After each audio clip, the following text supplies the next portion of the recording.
Ulampang gayeng dorbar tau ang kejela, Thomas A. Sangma, haka apun retorik jeleu, ulaya tuo, Malayo pan Pnnkhuid no Haduh 90% ki Niut ki bami naga dam Ganol. Thomas ulakren yakini hakapor ba ulawan jurip yakani kajaka. Lasaki yakajing dap ki Niut ki nyed hakate kajaka naga daw baki tuit naki yo ki hat lingba kawa Ganol.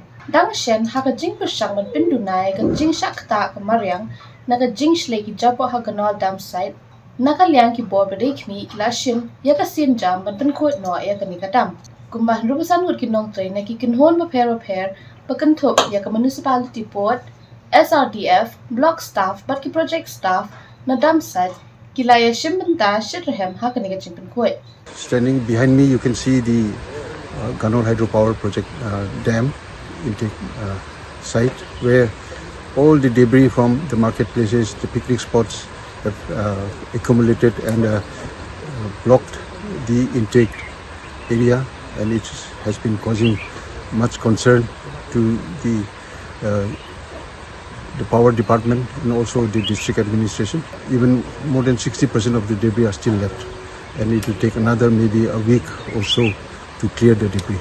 So it is very unfortunate, and we should also understand that there are other streams and rivers in and around Tura and Garo Hills, parts of Garo Hills, where picnickers, also the marketplaces, are throwing such debris, even the households.